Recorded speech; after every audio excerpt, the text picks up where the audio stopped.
Hello friends, तो आज हम एक्सप्लेन करेंगे सिंघम अगेन मूवी को। तो चलिए शुरू करते हैं। मूवी की शुरुआत में हमें पता चलता है कि सिंघम की पोस्टिंग श्रीनगर में हो चुकी है। महाराष्ट्र से श्रीनगर तक एसएसबी की पोस्ट पर सिंघम को रखा गया है। फिर हमें यहाँ पर सिंघम को दिखाया जाता है जो कि अपने टीम के साथ होते हैं। आज सिंघम श्रीनगर में है।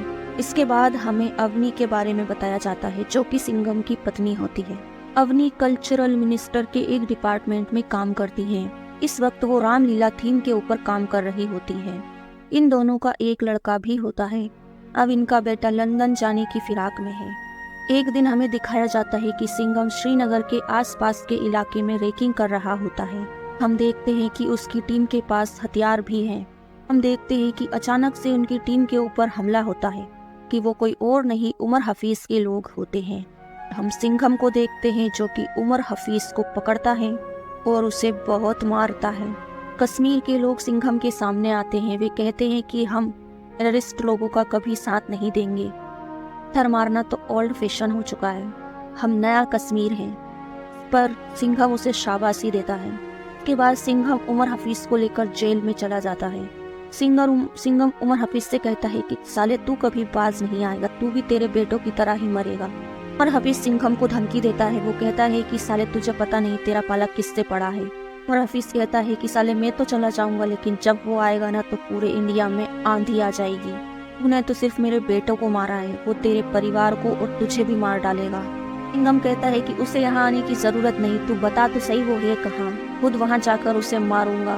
ये नया आइडिया है। इसके बाद सिंघम मिनिस्टर से मिलता है। मिनिस्टर सिंघम के वर्क से बहुत ज्यादा खुश होते हैं क्योंकि उमर हफीज जैसे बड़े आतंकवादी को सिंघम ने यूं ही पकड़ लिया। बहुत ही आसानी से सिंघम के हाथ लग गया। इसके बाद मिनिस्टर सिंघम को इनका सारा प्लान समझाते हैं। ये समझाते हैं कि वे श्रीलंका से नशीले पदार्थ तमिलनाडु पोर्ट पर लाते हैं। फिर ये पूरे देश में वितरित हो जाता है।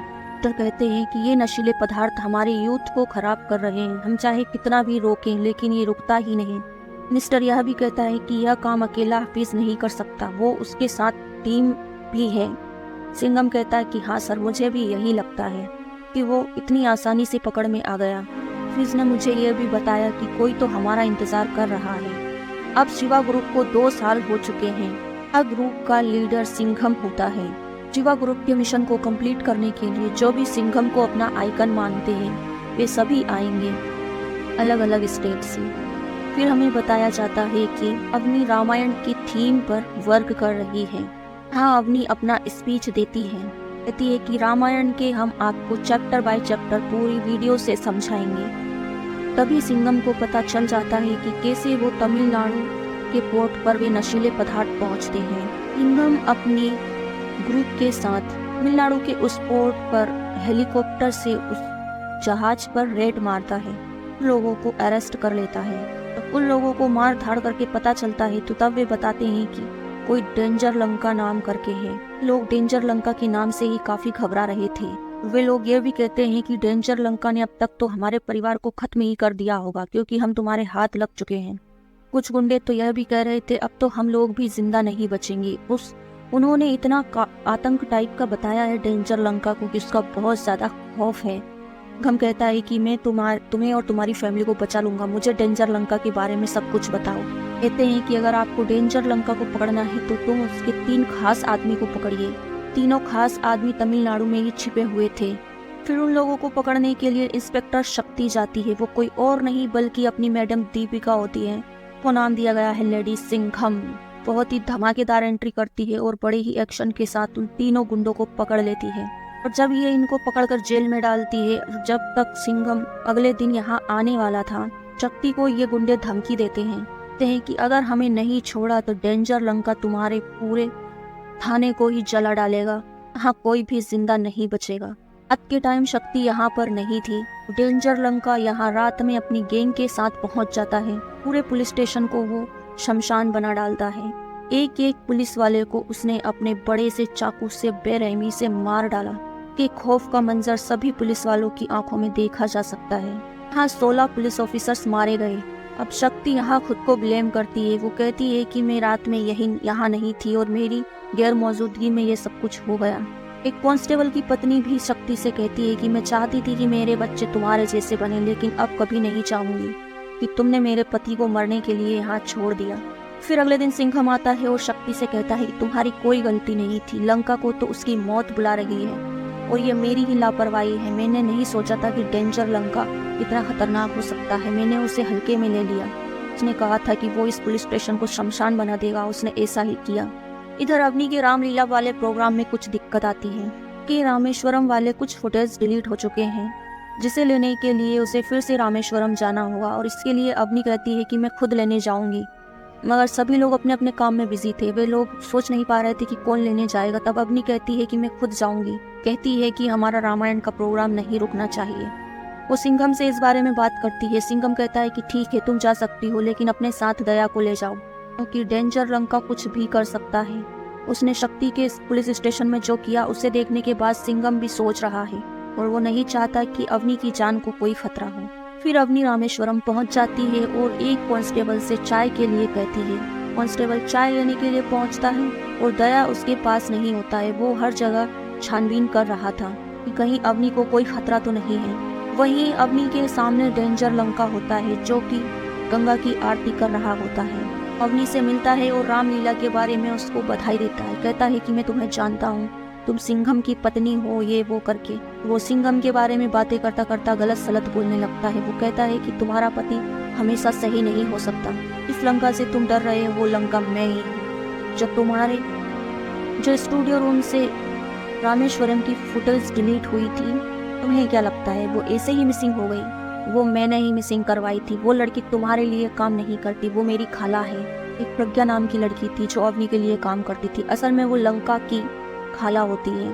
यहाँ इस चीज को रामायण से रिलेटेड किया गया है। यहाँ पर रावण जिस तरह सीता का हरण करता है, उसी तरह डेंजर लंका अवनी का हरण कर लेता है। अब यहाँ दया को जैसे ही पता चलता है तो वो वहाँ उसे रोकने के लिए जाता है, जैसे रामायण में जटायु रोकने के लिए आया था। यहाँ पर दया को जटायु की तरह बताया गया है। वो जाता है और उन्हें बचाने की कोशिश करता है, मगर डेंजर लंका के लोग उसे बहुत मार घायल हो जाता है। जटायु घायल हो जाता है। फिर यहाँ अवनी को बचाता है एसीपी सत्या, जो कि टाइगर श्रॉफ होते हैं। इसी बीच सत्या को गोली भी लग जाती है। फिर वो अवनी को वहाँ से अपने आश्रम ले आता है। थोड़ी देर में एसीपी सत्या की मरहम पट्टी उसकी आई कर देती है। फिर वो उसी आश्रम में डेंजर लंका अपने बाकी साथियों के साथ पहुंच जाता है। फिर से आश्रम को आग के गोलों से जलाने लगता है, से उसने उस पुलिस स्टेशन को जलाया था। डेंजर लंका के लोग बहुत ही बेरहमी से सभी लोगों को मार रहे थे, मगर उसे नहीं पता था कि यहाँ पर कलर पट्टू योद्धा रहते हैं। वे लोग डेंजर लंका का डटकर सामना करते हैं और उन दोनों में बहुत ही खतरनाक फाइटिंग होती है।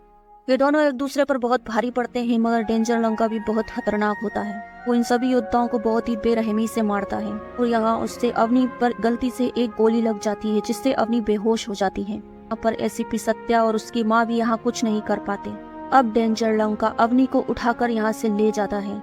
अब यहाँ पर अगले दिन सिंघम आता है और तभी सत्या कहता है कि मुझे माफ कर दीजिए, मैं भाभी को नहीं बचा पाया। यहाँ पर सत्या का लक्ष्मण जैसा रोल बताया गया है। सिंघम उससे कहता है कि तुम्हारी गलती नहीं है, उसकी मौत उसे बुला रही है, कि लंका की। मैं उसे उसके घर में घुस के मारूंगा। इसके बाद डेंजर लंका सैटेलाइट फोन से सिंघम को कॉल करता है।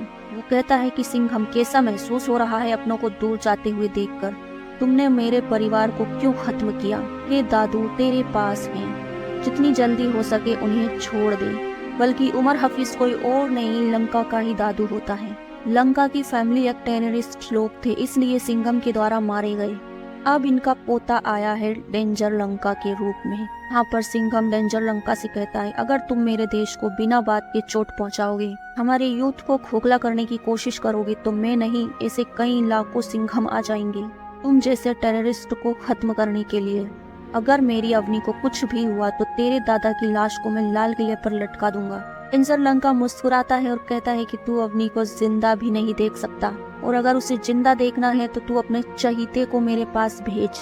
वहीं सिंघम उमर हफीज के पास पहुंचता है और उसे बहुत मारता कहता है कि जिस तरह मैंने तेरे बेटों को मारा है ना, उसी तरह तेरे पोते को भी मारूंगा। फिर हम देखते हैं कि सिंघम भालेराव से मिलता है। सिंघम को हम देखते हैं वो बहुत ही कॉमेडियन टाइप का पुलिस ऑफिसर है। सिंघम भालेराव से कहते हैं कि मैं तेरी जान खतरे में नहीं डालना चाहता, मगर आज फैमिली की बात है। तभी भालेराव कहता है कि आप मेरे लिए बहुत पर्सनल हैं। फिर सिम्बा को यहाँ पर सिंघम सब कुछ समझा देता है। कहते हैं कि तुम्हारे ऊपर सैटेलाइट से नजर रखी जाएगी, वो लोग तुम्हें कहाँ ले जाएंगे, तुम्हारी गाड़ी कहाँ जाएगी, कुछ हम सैटेलाइट के जरिए देखेंगे, अंत में हम एंट्री मारकर तुम्हें बचा लेंगे। यहाँ पर सिम्बा बहुत मजाक करता है। फिर हम देखते हैं कि मिनिस्टर सिंघम से बात कर रहा होता है। वो कहता है कि अवनी हमें सही सलामत चाहिए। फिर कहता है कि तुम्हारा पर्सनल नहीं, पूरे देश का सवाल है। देश को तुमने इतने बड़े बड़े अटैक से बचाया है, अब हमारा भी फर्ज बनता है कि हम तुम्हारे साथ खड़े रहें। और उमर हफीज को हम कभी नहीं छोड़ सकते, वो मास्टर माइंड है, हमारा पूरा युद्ध खत्म कर देगा।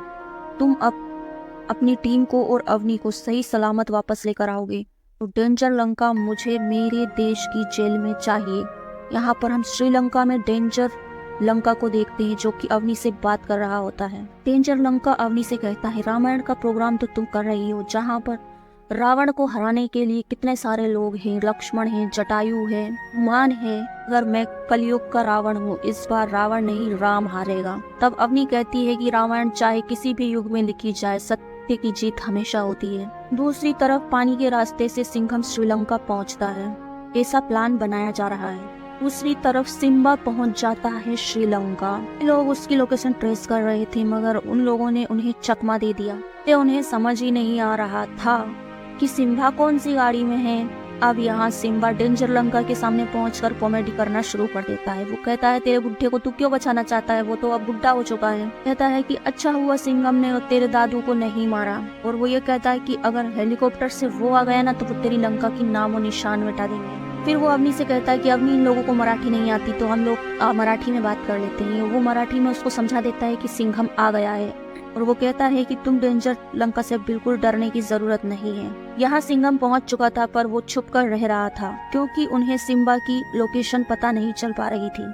उन्हें बस एक सिग्नल आने तक की देरी थी कि वो कहाँ है। और भालेराव यहाँ सिंघम को पहले तो बहलाता फुसलाता है, जोक्स मारता है और वो कहता है कि सिंघम आने वाला है दरवाजे से, मगर सभी लोग कहते हैं कि वहाँ पर अभी तक कोई नहीं पहुँचा है। यहाँ सिम्बा मन में सोचता है कि वे अभी तक क्यों नहीं पहुंचे और वो इन्हें फंसाकर 1 2 3 कहकर वहाँ से भाग निकलता है। और वो वहाँ से भागकर गाड़ी से निकल पड़ता है और ये सभी लोग उसका पीछा करने के लिए उसके पीछे निकल जाते हैं। और यहाँ सिम्बा ने उस गाड़ी से कूद जाते जाते इतने सारे सिग्नल छोड़े, बम के धमाके कर डाले, से सैटेलाइट को पता चल गया। भागते भागते वो एक शादी में पहुंच गया। वहाँ भी डेंजर लंका के लोग पहुंच जाते हैं उसका पीछा करते करते। यहाँ एंट्री होती है सिंघम जी की। यहाँ फिर फाइटिंग होती है। सिंघम और सिम्बा दोनों फिर यहाँ से निकल जाते हैं लंका के अड्डे की तरफ। से ही वो पहुँचते हैं, वो देखते हैं कि अवनी ठीक उनके सामने खड़ी है और उसके सिर पर गन तनी होती है। सिंघम जैसे ही ब्रेक मारता है उनकी गाड़ी उलट जाती है। यहाँ सिंघम को अवनी से मिलने के लिए लोग उसको पकड़ लेते हैं और अगर फिर भी सिंघम शेर की तरह आगे बढ़े जा रहा था। यहाँ डेंजर लंका बहुत ज्यादा गुस्से में आ जाता है। यहाँ डेंजर लंका अवनी को मारने के लिए गन निकाल लेता है। वो कहता है कि तुमने मेरे अब्बा को क्यों मारा। तभी यहाँ पर सिम्बा आता है और बात को संभालता है। वो कहता है कि थोड़ा रुक जाओ, अच्छे से बातें कर लेते हैं, मारने की कहाँ जल्दी है। कहता है कि तुम्हारे दादू अभी आ ही रहे हैं, वो तुम्हारे पीछे ही हैं। तो कहता है कि जब तक तुम्हारे दादू आ रहे हैं तब तक तुम हम लोगों को बंदी बना लो। हाँ, सिम्बा और सिंघम ये सोच रहे थे कि कब बाकी के लोग आएंगे और यहाँ पर कुछ होने वाला है। इतने देर में सिंघम के फोन पर मिनिस्टर का कॉल आता है। कहते हैं कि उमर हफीज को हम लोग छोड़ रहे हैं। मिनिस्टर कहते हैं कि तुम और तुम्हारी टीम हमारे लिए फर्स्ट प्रायोरिटी हो, मगर डेंजर लंका को तुम जिंदा मत छोड़ना। डेंजर लंका कहता है कि मैं और मेरे दादू तुम्हारे पूरे टास्क फोर्स को खत्म कर देंगे। फिर अगले दिन फिर से कॉल आता है और उसके दादू को छोड़ने के लिए कहा जाता है। तभी हम देखते हैं कि गोडाउन के बाहर एक बड़ा सा धमाका होता है। यहाँ पर बहुत सारे एक्टर्स एंट्री मारते हैं। पहली एंट्री होती है लेडी सिंघम की। आते ही जोर का धमाका किया, चलते हुए ट्रक से कूद गई और बम का धमाका कर दिया। गोलियों से बमबारी हुई और बहुत ही खतरनाक एक्शन किया गया। इसके बाद सिंघम और सिम्बा अपने आप को उन गुंडों से छुड़ा लेते हैं और दोनों के हाथों में भी बड़ी बड़ी गन्स आ जाती हैं। भी एंट्री होती है यहाँ पर एसीपी सत्या की। इनके एक्शन भी लाजवाब थे भाई, लिप्सों से बयां नहीं किया जा सकता। ये मूवी तो आप थिएटर में देखोगे तभी मजा आएगा। तब हम देखते हैं कि अवनी को वे लोग छोड़ देते हैं ट्रक से कुचलने के लिए। इधर से सिंघम को भी छोड़ दिया जाता है अवनी को बचाने के लिए। उधर से अवनी भागकर आ रही थी, इधर से सिंघम दौड़कर जा रहा था, लेकिन ट्रक की रफ्तार बहुत तेज थी। अवनी के पीछे से ट्रक जैसे ही आ रहा था तभी से एक ट्रक में धमाका होता है। हाँ, ऊपर से एंट्री होती है सूर्यवंशी की। वो हेलीकॉप्टर से झूलते हुए आते हैं और एक मिसाइल से उस ट्रक को उड़ा देते हैं। ये सारे लोग एक साथ दिखाए जाते हैं। सीन ऐसा लगता है जैसे कि मार्वल मूवी चल रही हो। यहाँ पर बहुत ही शानदार सीन